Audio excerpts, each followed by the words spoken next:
Samoa, o maia se o tātou Tapuaiga atu I le atua I le nei Taeao. Se o tātou te talo. Le atua toru tasi pai ai, le tamā, le alo ma le anganga sā. O le atua silisili ese la ua fio. O le atua o le ao mea uma ua whaia. O le atua foa foa.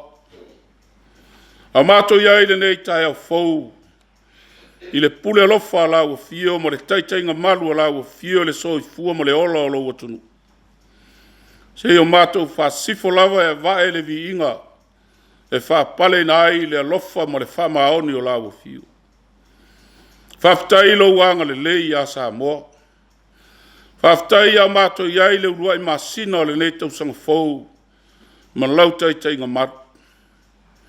Whaftai ua mawai atu le nā tau sanga, iona ngā luenga ma whiau. Ai sa malu tia lava, lo mātou wola I au alofa. Whaftai lau taitainga, e ui lava I la mātou wa ai whesuia ingo le tau le nei vai tau lo mātou tamā. Ai mātou te le whameo, a wā mātou te mauti noa le iai o lau a fio ia I mātou. Whaftai o lo manuia le wholaunga mata lo watunu I nei masina. Mātou whaftai I le ano noa I o lo alofa. O lo tamawa inga e whasoa. Whaftai I lo wanga le lei. Whaftai o lo manuia Samoa. Mai lava I ona taitai. Se iau lava I whanau lo mātou tamā. Whaftai lo Tapuaiga o le wholaunga. Alau e kālesia. Whaftai o lo manuia e kālesia kerusiana uma I tutonu o le nei atunu. Mātou whaftai atu tamā. I lo wanganga fisosoari mai. E tautolo ina pēa lo mātou vai vai. E tapa saina la mātou wholaunga. E whatonu wholau. I le tele o whawhita auri. E whesoe na ai lo mātou wola, lo mātou utuai. Whaftai au a whionga pa ia. E ma whai o nā au ina ai mātou. E whatonu ina ai la mātou wā mio. E whapoto ina ai I mātou. Au wālo mātou wola e tau ma whai atu I lawa whio. Whaftai awa noa mātou te maua. Mātou te whesota iai. E ala I le televise lo mātou tamā. E momoli ai lau whiau. I so se tafa o le nei atunu o lo mātou tamā. Mātou vi ia lo wanga le lei. Ona o le sili ese o lo lava alofa. Whaftai sili ona Yesu ke riso lo mātou wali I mo lo mātou whaola. Ma le taulanga tutasi wa umana e saunia. I lona soifua mama ato atoa na ofo ina mai. Na mariu whalawa au le sa tauro ma tanumia. Ai whaftai I lona toe soifua manu malo mai le oti ma le tunga mau. Whaila wale maala o so mātu manu malo. Ka whai mātou te mutuataria o ia I le nganga o le salamo. Whātua whamaoni I lau fio. Ia tūma watu I lau fio le atua pa ia e to tasi le vi inga. O le whamanu ma le whanetanga. A mata atu nei lava se I o I le whavavau. Pangala walea lo mātou utuae. O mātou poto tele tau le pa ia ma le silsili ese o lau fio. Pangā o se atunu wanga sala le nei atunu. Tele mea whesoe na ai le soi fua ma le ola. A ua ngalo ai le so soani a lau fio. Ua ngalo le tangata o na whesota I atu I lau fio mo le whasinonga. Whama ngalo taitai o le nei atunu. Tele u whawhita auri e tutupu maali a mai. Ma tauau ina e soe na ai le ola o tangata lau tele. Whama ngalo Samoa lo mātou utua. Whamangalo, no mātou le whamaoni ti ute ma whaiwa. Whamangalo le whamaoni o le tautuaina o lau whiau ma lau ngā ruenga. Whamangalo i mātou umalawa, ua e sila fia lava i mātou, o i mātou o tangata ngasala. Ai mātou te atu i laloi for te fuer sa tauro le lofa tu noa. Ina se ia lofa ma whamangalo i mātou uma. Whamangalo lo watunu e ala le totu pa iyo Yesu Keriso, no mātou wali i ma no mātou whaoro. Nau mātou atu le nei Taeao no mātou tamā. Sila mai au whonga lofa i a Samoa no mātou tua. A mātou iai no mātou wholonga mata o le nei tau sanga. Mātou wala au ina ia Tapuaiga ina e lawa fio. Ma ta iala ina pē lawa fio le wholonga Samoa. Mua au mamuri au lawa fio le mātou tua. Mātou wala au. Se iei lawa i Samoa ia wha o lo longa o mafui e matangi malolosi. Se iei angalelei o na teitai. Pe sosoani lo lato vai. Mau le tō whāma i ati o ea wale teitai inga o le nei atunuu i le manuia. Ian lato umana tu natu i lau lava alofa o mātou utua. Whamanuia, i e kāle sia kerisena uma tu tono o si o mātou atunuu. Ia maua le tō whāma i ati o ea wala u ngā luenga malo lato wala uina. Ia iai au whamanuia. Whamanuia le au Samoa mai maua titele. Se ia o lava i nai whanau. Whamanuia i la tau o atunu o lo angalele mai si o mātou atunu. Ma mauai nai so swani au wale ati na e o Samoa no mātou tama. Mātou talo le atua ia e lofangia. Fe so swani mai le vai o tangata. Wa tumu mai e lawa fio le tamau ainga. Au wale tau ati na e o ainga. O nu, ai maisi o lau ngā luenga lo mātou tama. Ia iai lava lo wanga le lei ia i mātou uma. A lofa mai, fe soa ni mai lo mātou utu. Au e te tū lafo ina i mātou. Au wā mātou te le ma whaia lava o se mea. Pe ale au lau fio lo mātou tama. A lofa ngia le lalolangi pua ngatia. O iai taua ma fe vesia inga le lalolangi. A le te talo te i e anga le lei. Fe soani, loua nganga e paiatu, paiane, pa ifo ia i la tau o iai pua ngā, la vea i la ua fiu. A lofangia i la tau umo iai fale mai inga i mai le tino, ia iai lau wha malo longa. Wha mawhana loua nganga ia o mawhatia ma whana noa lo mātou utuai. A lofa mai le nei aso, o ātiu te mawhaiwa a whea ngai ma loua tunu ule atuai, wha paolo mai o ao. Te yala oe le nei aso. Ina iei umea e whaia le nei aso. Ai foia tuai le vi inga i lau fio. O mātou te tālo ia lo mātou utu. Mātou te atu ia whaia pēa lo lava whingalo. Ai aua le whaia o mātou loto. Ono le suafa pēlo Yesu Keriso ua mātou ole mawala aua tuai nei. Amen. Le tātou vi atu i le pese ua sao nia.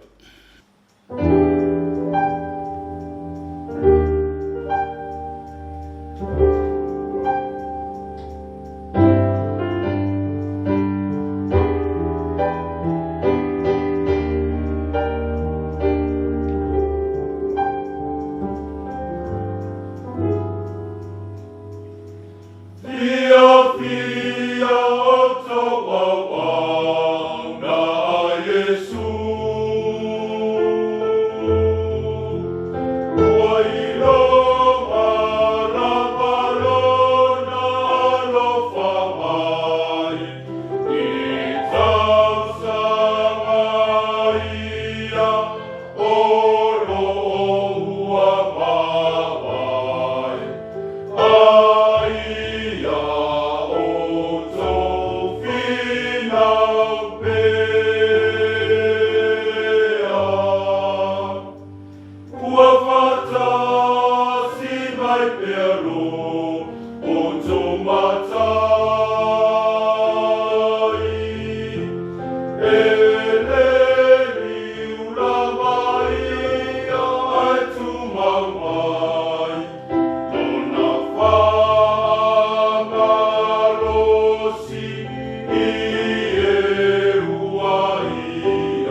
O le whaitawina o le whionga pa ia le atua.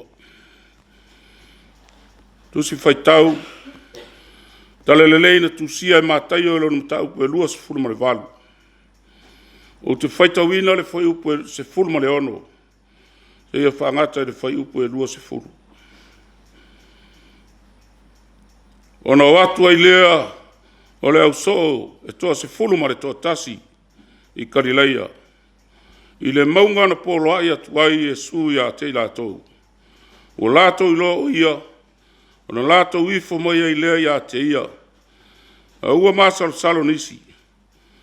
O na maliwane lea o Iesu, o whetala i atu ia te lātou. O tuina mai ia te au le pule malava, i le langi ma le laro langi. O le nei, ia o tau o atu e whainu o malava masoo. O baptiso atu ia te lātou, i le suafo le tamā, ma le atalii, ma le anganga pa ia. Ia o taua o atu ia te lātou, ma tausi i mea uma o whai atu ai ia te utou. Hauta foi, o te ia te utou ia sa uma e ia o le ngā taanga le laralangu. Maua sina upu e teitai nai tātou, mai le tusi sa whaita uina. Mātai o elono mta upu e lua se fulma le valu. O te fia whaunga ina le whai upu e se fulma le iwa.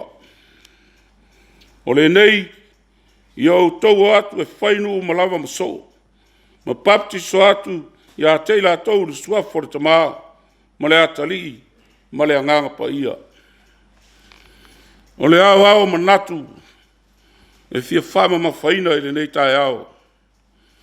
Wala wina e au na mōne matai. Wala wina e au na mōne matai. O upu whai ui wia o le tala le lei, o lo whama wina e mātai o. Wa uma o na whaia o mea uma, o maea foi o na whafola atu, whasa onga o se tele, na ola ai tangata lotu. Leo farsaio, tu si upu ma leo osi tau langa. Whātei la tau, o le tau o le tangata lotu, ua lava lea. Le ai, ua whaali tino e ke riso, fua o ngā luenga, le mea tā ua. Leanga o inai whaamasino inai oe. O le fua e te lulu e sele foi. O le fua e te fua ina atu, e fua ina mai ai oe. Fatu ia o le tala le lei o le soi fua uauna.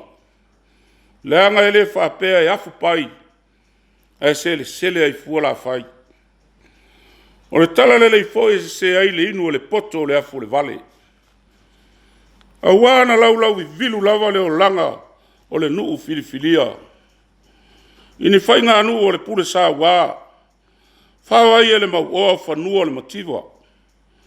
Matala, o tātā wha mea tai ai e le mau lunga nai tangata le tau aloa. Tū la whai ai nai tangata vai, ma nai whawhine ua oti a lātou tane. Hanga i o le pōngi sāna, furifo ina le o langa wha Israelu. Lea na toi lango le lei e ki riso, i lana tala le lei. Oi se fia au auna. Oi se fia sili au auna. Oi se fia mua tau tua. Oi mai le mga ngana. E au le tau ola. E au le whangota. E manino le lei. Le vai sua whare tangata soifua. E ola ma soifuai.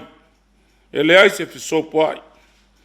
Lona winga o le tala, o le ola tautua, ua uma ona tu matamanga, ai mai le apostolo, tofu i tātou ma mea alofa. O nisi e whamalo lo mai, o nisi e perfita atu, o nisi e tautala i ngangana e se ese, ma nisi foi. Au ia mea uma, e aunga e tasi, ngā lulua e na ia le leile tino ke riso, lana e kale sia. Whapena foi le rangono mātaio, o le wala wina o i tātou e whaimau auna le matai. Ma fua ona ua whai mea lofa mai le matai. O lana whata oto i tā leni. O le ata manino le nā, le matai na tuina mai tā leni. O lo tā wala wina, i ngā lue ina tā leni. Mau ar fia pe a fua mai. Ea, le au auna le ie ma le whamaoni. Unu whale mai e le fia o lo wari. Le foi e toi la langa i mātaio. A fia sili au auna. Fia mua tautua. Ioi, e ta tauana ta au auna. Aise a. Au ua mua i au auna mai ke riso. E te tauana whao ngāo tā tangata. Aise a. O le matai lava o ke riso. O na whao penga ina la tāu au nanga. Lea lava e whao ngā ina ai o tā tangata. Ia manatua. O tā ua le nā. Ma lo tā wala wina e whaima u auna le matai. O le wala wina e whaima u auna ale matai. Awana i ngalo. E leo se whae enga o sa tā pule. A le tā ua unanga i a whamari e ina.